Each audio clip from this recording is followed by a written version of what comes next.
Good day, I'm Andrea Chizom and this is your JIS News for Friday, May 8. A national plan of action for an integrated response to children and violence is being developed by the Child Development Agency CDA. Youth and Culture Minister Lisa Hanna made the announcement during her sectoral presentation on Wednesday. The goal of the MPACV is to create and maintain a protective environment supportive of and responsive to the issues of violence, child abuse, and maltreatment of children in Jamaica. And it is going to be an integrated approach between all of us as ministries that we'll be implementing over the course of this year. In the meantime, the minister is urging Jamaicans to join the government's continued efforts to protect the nation's children. The practice of keeping silent and not giving the evidence to convict the perpetrators who abuse them must stop. The regional health authorities say they are working speedily to ensure that public health workers' statutory deductions are paid on time. The Southeast Regional Health Authority has made payment up to March 2015, and the board chairman has assured me that the region is moving with alacrity to make payments up to May and thereafter keep up to date with the payments of deductions. The health minister says he has received similar assurances from the board chairman of the other regional authorities. He was addressing a post-sectoral press briefing held at Jamaica House on Wednesday. Meanwhile, the minister again insisted that changes to the working hours for doctors in the public health sector would only be implemented after looking at all recommendations from the task force set up to review the system. I want to stress, however, that we simply cannot continue with the present situation, and so there has to be a change in the future.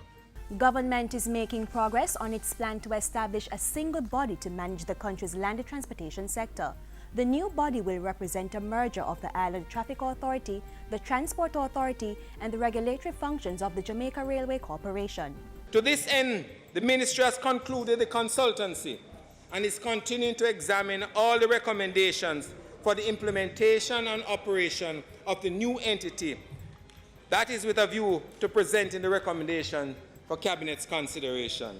The Jamaica Social Investment Fund JIS's Integrated Community Development Project has made its way to BARRETT Town, St. James. It's among 18 communities that are now benefiting from infrastructure development and skills training initiatives under the project. JIS's General Manager for Project Management, Lloyd Malcolm, says the project's success will require active participation by residents. We commit as an agency of government to engage you fully in the process, to listen to you, but for that to happen, we need you to speak to us and communicate with us.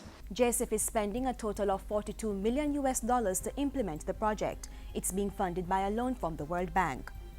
Tourism and Entertainment Minister Dr. Wickham McNeil closed the 2015-2016 sectoral debate on Wednesday.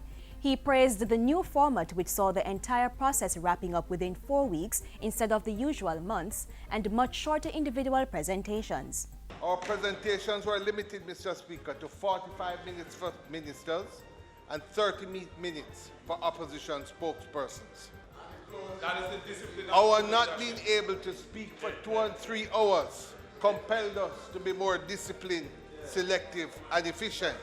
Underscoring the theme of the presentations, he said all of government's programs for the fiscal year were designed to continue the work of setting a stable foundation for growth and development.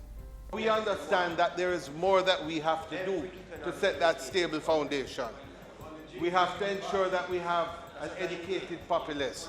We have to ensure that we have good health care for our people, that we have safety and security, and that while we do all of this, that we protect the vulnerable.